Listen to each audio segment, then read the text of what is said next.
Isso, tire a máscara para você ficar mais à vontade, tá bom? O pessoal vê a sua beleza. Seja bem-vindo em nome da igreja. Tem toda a liberdade agora de poder transmitir aí a palavra de Deus, tá bom? Deus o abençoe e seja bem-vindo. O Senhor seja convosco, irmãos. Estou muito feliz, não tenho todas as palavras para dizer da minha alegria de estar convosco, estar com os irmãos aqui nessa noite. Esse momento, para mim, é um momento realizador, porque fazem 43 anos que eu aceitei Jesus como Salvador, e eu já ouvia falar dessa igreja aqui. E eu terminei conhecendo alguns irmãos aqui, logo depois da minha conversão, através do pastor Silva aqui.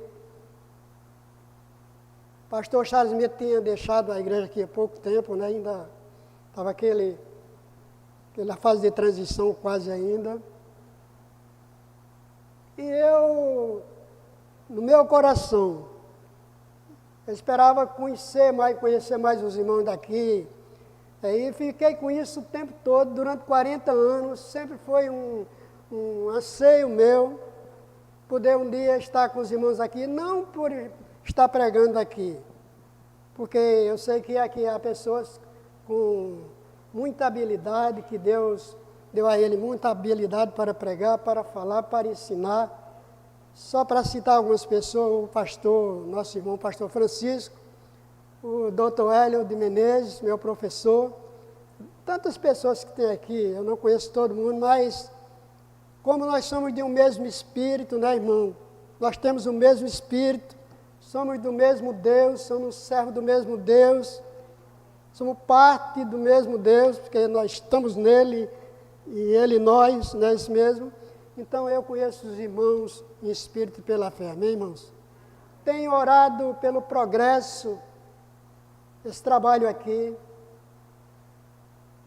para que Deus faça uma grande obra, um grande avivamento, um grande despertamento espiritual para esta igreja, para que ela seja a reitora de um progresso, de um processo, quero dizer, ou de um projeto de transformação de vida aqui nesse bairro de Manaíra, que passe mesmo além de Manaíra e possa alcançar todos esses bairros aqui, através do trabalho de missões, que esse irmão traz bem no coração. Vocês estão de parabéns, o teu irmão como o pastor Francisco, nosso querido Quininho, né, aqui na direção desta igreja. Está conosco também nossa irmã Maria Auxiliadora de Santana. Nós somos casados há 48 anos, entre namoro, noivado e casamento, a gente já está completando 50, né? Dizem que se você quiser conhecer uma pessoa, aí coma um saco de sal com ele, né? Então, nesses 50 anos, eu acho que pelo menos um saco de sal a gente já comeu junto, né? Então, a gente sabe um pouco um do outro, né? Então, eu agradeço a Deus pela vida de Maria Auxiliadora, ela tem sido uma grande parceira na obra de Deus, eu louvo a Deus por isso. Sou filho na fé do pastor Antoniel. Quem o conheceu, não é? Eu sei que muita gente conheceu o pastor Antoniel aqui, era aquele homem de Deus. Juntamente com os irmãos que estão aqui, creio que se o apóstolo São Paulo estivesse escrevendo as suas epístolas hoje, e estivesse colocando aquelas saudações, saudai a fulano, saudai a Beltrano, saudai o irmão tal, possivelmente colocaria ali para imortalizar, saudai ao doutor Hélio, saudai o irmão Caninho, saudai os irmãos da igreja de Manaíra, saudai, eu sei que a coisa seria por aí. Então a gente agradece a Deus de todo o coração por estar com os irmãos aqui, que esse é um momento assim que eu esperei, até orei por isso. Quando Caninho sabe, eu passo o zap e falo nisso, né? Estou dizendo isso sem nenhuma vaidade, estou dizendo do fundo do meu coração isso que eu estou dizendo aqui. Eu orei por isso 40 anos, por esse momento, amém, irmãos? 40 anos por esse momento. Hoje chegou o dia. Eu nem esperava, eu vim resolver umas coisas aqui com o pastor Silvio, que ele está se desfazendo de uma porção de livros, e eu quero continuar esse projeto literário dele nas igrejas, distribuindo livros, fazendo algumas coisas através do Rogma Internacional, e ele quer passar isso para mim aqui, né? E eu vim pensando assim, cheguei aqui, caminhando, disse, você vai ficar por aqui? Eu digo, rapaz, nós temos um projeto para ir hoje mesmo. Por que você deixa para ir amanhã? Então nós combinamos e aqui nós estamos, amém, irmãos? A igreja de Maceió manda saudações em Cristo, amém, irmãos? Comunidade cristã com muitas lutas lá. Igreja de Igaraçu, dá lembranças para os irmãos. Irmãos, eu gostaria que os irmãos abrissem as suas Bíblias no livro de Deuteronômio, capítulo 15, os versículos de 12 a 17. Velho Testamento, é o 5º livro do Velho Testamento. Eu aproveitei a pandemia, estou aproveitando e estou lendo com Maria Auxiliadora e fazendo um enfoque aqui e ali, a gente discutindo junto a Bíblia. E já lemos primeiro o livro dos Salmos, depois voltamos, começamos e estamos agora lendo 1 Samuel. Então, a gente tem achado muito bom esses momentos. Eu aconselho você a ler a sua Bíblia. Como dizia o nosso irmão Amaro Herculano, que eu estava falando com o irmão, leia a sua Bíblia, irmão. Muito bem. Deuteronômio, irmão, é o 5º livro do Novo Testamento, capítulo 15, os versículos de 12 a 17.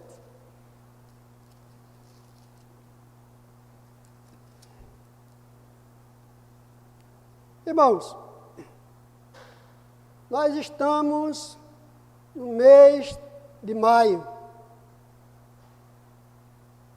Agora, no dia 13 de maio, nós estaremos comemorando o aniversário, fazendo o aniversário do ano em que os escravos no Brasil foram libertos, conseguiram a sua alforria. A escravidão, a servidão, formaram a base econômica, a servidão não é necessariamente escravidão, mas uma coisa bem parecida, mas falar de escravidão mesmo. Fizeram a base econômica das civilizações até a Idade Moderna. Desde a Antiguidade até a Idade Moderna, os homens eram propriedade das pessoas, amém, irmão?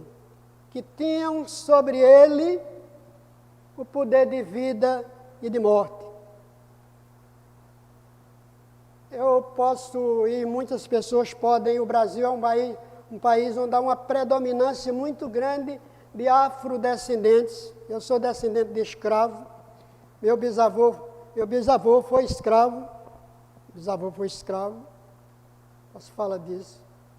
Quando eu cheguei em Recife, a gente via nitidamente assim as faces da escravidão, o rosto estampado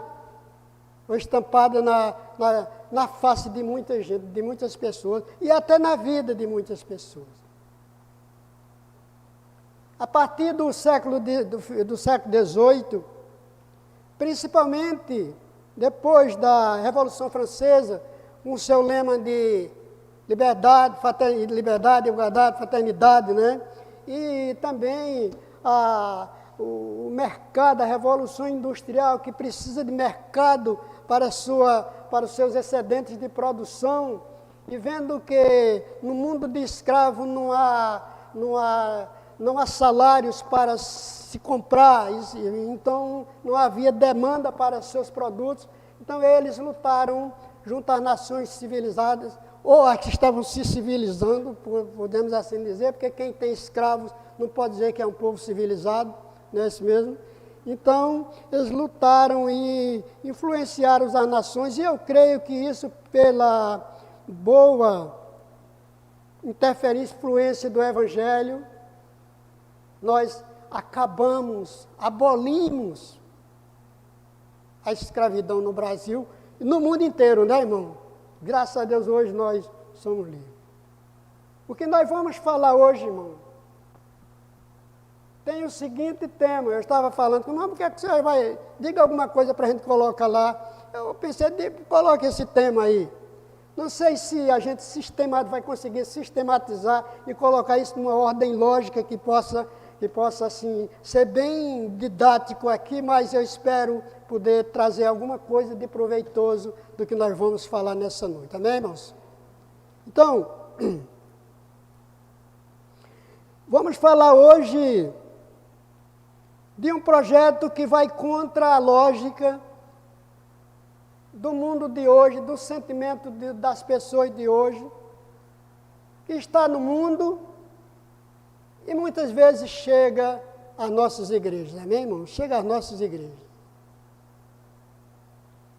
É ser servo por escolha. Naquele tempo, o anseio daquele mundo era por alforria, por liberdade. Diga-se de passagem que não há coisa mais necessária, não é? Que se anseie mais do que a liberdade. Mas nós queremos falar hoje num projeto que vai na contramão do sentimento do mundo de hoje. Sociedade de lucros e salários, uma sociedade que servir para eles é como aquelas palavras daquele livro, que eu estou esquecido do homem, que escreveu o livro, o servo de Deus, que diz assim, eu, um servo, você está brincando, né? Tem um livro que diz mais ou menos assim, ser servo por escolha, um projeto de realização pessoal. Vamos abrir a palavra de Deus em Deuteronômio, vamos ler, irmãos, Deuteronômio capítulo 15, os versículos de 12 a 17. Quando teu irmão hebreu ou irmã hebreia se vender a ti, 6 anos te servirá, mas no 7º ano o despedirás forro de ti. Livre, né? E quando despedires de ti forro, não o despedirás vazio. Não despedirás vazio.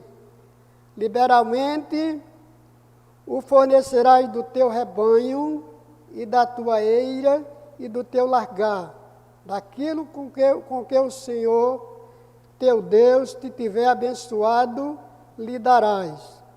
E lembrar-te-ás de que foste servo na terra do Egito, e de que o Senhor teu Deus te resgatou, pelo que te ordeno hoje esta coisa. Porém, será que dizendo-te ele, não sairei de ti, porquanto te ama, a ti e a tua casa, por estar bem contigo, então tomarás uma sovela e lhe furarás a orelha, a porta, e teu servo será para sempre. E também assim farás a tua serva. Que o Senhor nosso Deus aplique nos nossos corações, nos faça compreender essa porção tão grande, né? Tão forte assim, tão pedagógica da sua palavra, que tem tanto para nos ensinar, né? Tanto para nos ensinar. Ser servo por escolha. Ser servo por escolha. É um projeto, irmãos, opcional. Embora a palavra opção não esteja explícita aqui, mas ela está bem implícita aqui, que é possível. Pelo menos Deus está dizendo para Moisés está dizendo, a palavra de Deus, dando a lei ali, que haveria entre aqueles que poderiam ser libertos, pessoas que não queriam ser livres e decidiriam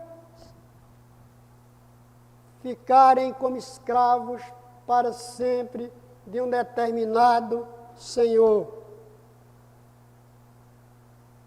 É um projeto, irmão, que vai na contramão dos sentimentos das pessoas. Porque é da gente mesmo gostar de ser livre, ansiar por liberdade. É uma palavra que se usa tanto, né, irmão? A palavra liberdade. É uma palavra, é um projeto que, uma decisão, uma opção, não, um projeto é uma coisa opcional, não era obrigado, que contraria toda lógica, coisa que vai além da lógica. Se a gente quer usar uma linguagem assim, tem uma coisa ontológica, que passa da lógica e penetra dentro do interior, dentro do ser, discute as virtudes, coisas que somente um ser que está na mão de Deus pode querer, pode decidir, pode querer fazer. Essas coisas são decisões que às vezes as pessoas não entendem. Eu mesmo, se fosse dar um conselho, por que você vai fazer isso, rapaz? Dificilmente as pessoas vão entender. Se você for pai de um homem assim, se você for mãe de uma mulher, de um homem assim, ou de uma mulher assim, e ele falar para você que vai tomar uma decisão parecida com essa, você vai dizer, rapaz, pense mais um pouco. Essa decisão é muito forte que você vai fazer. Mas Deus disse aqui que era possível que alguém fizesse. Alguém que fizesse isso.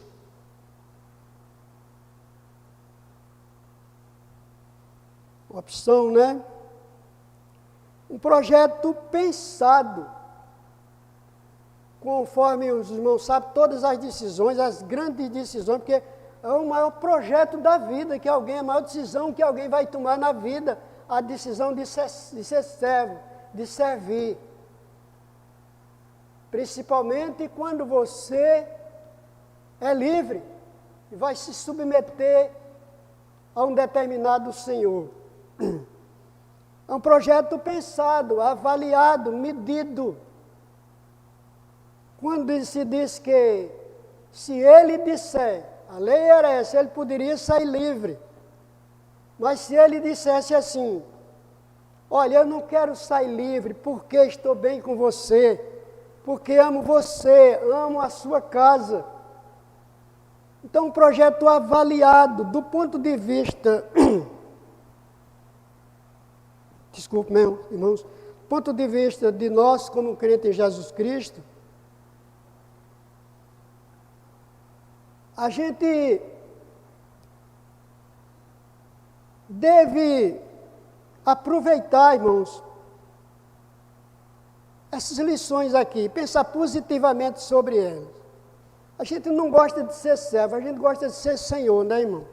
As pessoas têm como que uma fome por celebrismo, né? Por ser célebre, né? Por ser pessoa interessante. É uma coisa que está na gente.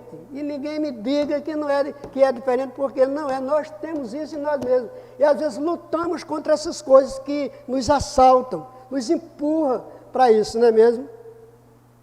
E então, ele fala de um servo que vai avaliar, né? Vai avaliar, olha, eu estou com meu senhor, um bom senhor.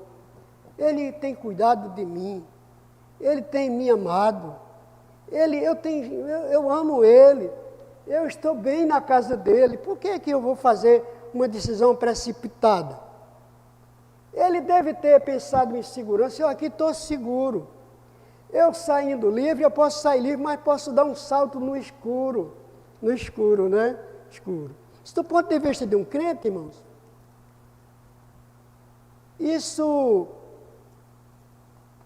essa decisão é mais necessária ainda, ela se faz necessária. Aquela não era necessária, tão necessária, não tinha que ser necessariamente, não tinha necessariamente ser tomada aquela decisão, né? Mas do ponto de vista da palavra de Deus, do ponto de vista do crente, ser servo é uma necessidade, amém, irmão? É uma necessidade. Porque quando a gente pensa, o que é que eu vou fazer fora de Deus? O que é que eu vou fazer fora da igreja? O que é que eu vou fazer fora do serviço cristão, né, irmão? O que é que eu vou fazer fora da vida espiritual? Pois a se pensar, isso é bem avaliado, bem pensado. É um projeto que requer meditação, reflexão, porque, conforme está dizendo aqui, é um projeto para sempre. Uma vez tomada aquela decisão, furada a orelha com o furador, ele não poderia voltar mais atrás. Então o crente, ele também não pode voltar mais atrás, porque ele tem um Senhor que lhe dá paz, segurança, salvação. É o dono da vida que o outro não era, dominava o corpo, o lado material, mas não poderia dominar o lado espiritual, o ser em si mesmo. E Deus é dono do nosso todo, Porque ele era relativo, era um Senhor relativo, porque a parte que ele ia dominar era em parte. E Deus é o Senhor no todo da gente, amém, irmãos? No todo. Então a gente não pode correr, porque é uma necessidade nossa. Aquele era por opção. E aqui a gente é por necessidade, amém, irmão? Por necessidade. Nós precisamos servir a vida inteira em Deus, entregar a nossa vida. Entregar a nossa vida. Outra coisa que a gente tem para dizer aqui, por sugestão do texto, que aquele era um projeto possível. Não era obrigatório, mas era possível. E para nós aqui, irmãos, também servir a Deus é um projeto possível. Por quê? Porque é um projeto que a gente não precisa de dinheiro para servir a Deus, não precisa de cultura para servir a Deus, não precisa de anéis, nem de papéis na parede, não precisa, não há concorrência para isso, amém, irmãos? Irmãos, a igreja, de um modo geral, o cristianismo, de um modo geral, é um cristianismo muito teórico, muito abstrato, um cristianismo, de certa maneira, irmão, improdutivo. Amos Comênio, um grande educador do século XVI, XVII, final do século XVI, final e começo do século XVII, obrigado. Ele escreveu um livro chamado Pansofia e Didática Magna, 2 livros. A Pansofia era um projeto de ensino onde o todo do saber alcançasse todas as pessoas. Mas a didática, que é a arte de ensinar, de incutir nas pessoas, de fazer chegar a ciência às pessoas, ela precisava ser colocada de maneira bem eficiente para que as pessoas não passassem 20 anos na escola, numa sala de aula, 30 anos, e fossem começar a vida depois de 30 anos, porque saíram sem saber de nada, com saber abstrato, capaz de travar um duelo filosófico e teológico com todo mundo e ganhar, mas sem capacidade de fazer nada, sem saber fazer nada. Não acontece muito nas nossas universidades, nas nossas escolas, na nossa realidade hoje, né? Pessoas passam 30 anos na escola, quando sai procurando o que fazer, não sabe se faz um concurso público, não sabe o que fazer. Então, Amós pregava o seguinte: uma escola onde as pessoas aprendessem a fazer, fazendo. Quando eles saíssem da sala de aula, eles sabiam exatamente porque o que era que iam fazer, porque eles já estavam fazendo, amém, irmãos? A escola bíblica dominical é acusada de ser uma escola que não forma ninguém, e não prepara ninguém, e não prepara profissional de trabalho, porque é uma escola teórica, abstrata, que as pessoas entram e saem e não aprendem para a vida, irmãos. não aprendem para a vida. Isso é uma realidade. A igreja, ela precisa de um saber mais com conteúdo, uma didática onde se ensine a fazer as coisas. Em vez de a escola dominical aqui, leva a escola para lá, como era levada as oficinas, a faculdade para a sala de aula, para as oficinas. Então, lá ensina a pessoa a evangelizar, ensina a pessoa a falar da palavra de Deus, ensina a pessoa a dar. Muitas vezes, irmãos, os espíritas dão uma lição na gente. Da religião geral, dão uma lição na gente. Eles não discutem, não são especuladores de assuntos doutrinários, de liturgias, de coisas dessa natureza. Mas se você falar em boas obras, aí eles têm o que dizer. Eles têm o que dizer, não é isso mesmo? E a gente precisa aprender com o que é certo, né, irmão? Não estou dizendo que tal coisa, não concordo com 1000 coisas que está lá, mas tem umas coisas que a gente é obrigado a dobrar o joelho, amém, irmão? Ser servo como escolha, que esse é o verdadeiro servo, amém, irmão? Esse é o verdadeiro servo. Coisa mais difícil do mundo é o zelador de uma igreja. Sabe por quê, irmão? Porque o zelador de uma igreja, irmão, quando ele não é um homem de Deus, nem pago ele presta para a igreja. Mas quando ele é desculpe eu vou dizer aqui, mas quando ele é como Maria Auxiliadora, e como muitas mulheres que tem aqui, e como os muitos homens que tem aqui, se paga ou se não pagar, eles vão fazer direitinho, bonitinho, organizado, amém, irmãos? Coisa boa. Então é muito importante isso. O plano de Deus é aquele que Jesus disse: o Filho do Homem não veio para ser servido, mas para quê? Para servir e dar o quê? A sua vida em resgate de mim. Naquela discussão, quem vai ser o maior, quem vai ser o melhor, que isso reflete bem aqueles apóstolos que são representativos. Eles não falam de si só, eles falam, representam o todo. Hein? Representam o mundo. Jesus disse: olha, rapaz, vocês estão querendo coisas demais. Vocês estão prontos para pagar o preço que se custa. Os homens fazem assim, o mundo faz dessa maneira, mas entre vocês não será desse jeito. Quem quiser ser grande, quem quiser se realizar na vida, seja o quê? Serviçal, seja servo do outro. Esse é o projeto de Deus, irmão. O grande problema da igreja não está nas discussões teológicas que ela tem. Aliás, há teólogos, como disse Erasmo de Roterdã, que se os apóstolos estivessem vivos e fossem discutir com ele, precisavam de um outro Espírito Santo, porque o que eles tinham não era capaz de fazer face aos sabidos do nosso tempo, disse ele. Disse que para se ter um espírito para discutir com os sabidos do nosso tempo, se precisava de um outro espírito, porque o que os apóstolos tinham não servia. Era incapaz de ganhar uma batalha, amém, irmãos?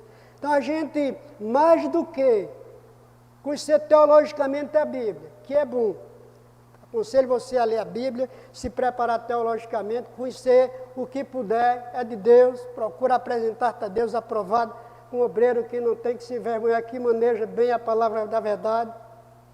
Como disse o capelão da rainha da Inglaterra, creia também em saber, mas ser cristão é muito mais do que ser contemplativo, olhar para as coisas e adorar. Ser cristão é muito mais do que ler a Bíblia, ser um cristão é muito mais do que a igreja, ser cristão é muito mais do que ser como um posto de gasolina, que tem a gasolina lá. Ser cristão é ser como um carro que abastece no posto, mas não fica lá, sai para trabalhar, não é isso mesmo? Ser cristão é isso. E para aqueles possíveis servos por escolha, apresentado por Moisés, para eles, irmãos, aquilo não era um sofrimento, aquilo era um projeto, eles estavam se realizando naquilo. Amém, irmãos? Jesus pregava isso. Ele conta a parábola do samaritano, falando disso. Ele disse que se o samaritano, dentro daquela discussão, nesse contexto de quem é que é o próximo, de quem é que vai fazer a obra direita, de quem é que é bom, Jesus contou aquela parábola do samaritano. Quando o homem sai e é atacado e fica quase morto, e passa o religioso, o sacerdote de lado, representante da religião, passa o escriba, representante dos teólogos, e deixa o homem lá. Aí vem o samaritano. Infeliz samaritano, ou feliz samaritano. Vai lá, pega o homem, coloca azeite, vinho na ferida dele, azeite, né, irmão? Azeite, e dota na sua cavalgadura, leva para a hospedaria e cuida dele, e diz, olha, você cuida dele, se o dinheiro não der, quando voltar eu pago. Esse é o modelo de Jesus, né, irmão? O modelo de Jesus. Gostaria, irmãos, que você fosse um apóstolo